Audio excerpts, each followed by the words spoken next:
I'll keep my remarks brief. The rabbi asked me, I guess as a woman, to speak about the mikvah.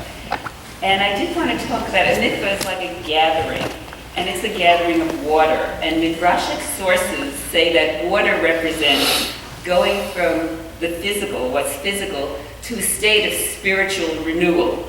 We get purified by water, and we're in a more pure, more spiritual state.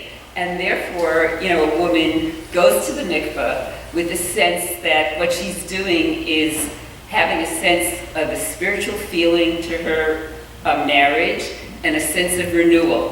When she goes to the mikvah and she immerses herself in the waters, it's almost like she's a bride again.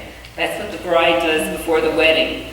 So every time a Jewish couple renews their relationship each month, it's as if in our tradition, the couple are newly remarried, and that's a wonderful thing for a marriage. So I think it's great that we could have a mikvah, and hopefully it'll be soon.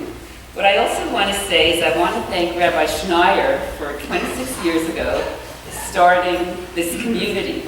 We went from the, let's say, physical, material state of just a town with many disparate peoples. And like a mikvah, we brought them together to be in a spiritual place, to have this wonderful, very spiritual synagogue. And we created a wonderful community and a spiritual community in this place. And it happened to be that this summer was a hard summer for all of us because we all suffered, what should I say, a hole in our hearts. Our community was sort of torn apart by the terrible loss of Itchy and Helen and by the injuries that Marv and Sandy suffered. And Itchy and Helen and Marv and Sandy were very involved in the spiritual aspects of the community. Marv and Sandy were involved in the setting up the Erev and getting it together. And Itchy and Helen were involved in the minyan every day. It's amazing that this community has a minyan every day.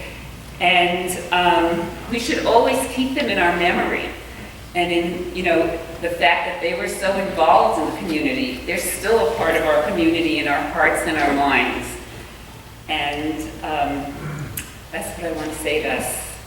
I'm very happy for our spiritual renewal, and I'm very thrilled that all of us are part of this great community.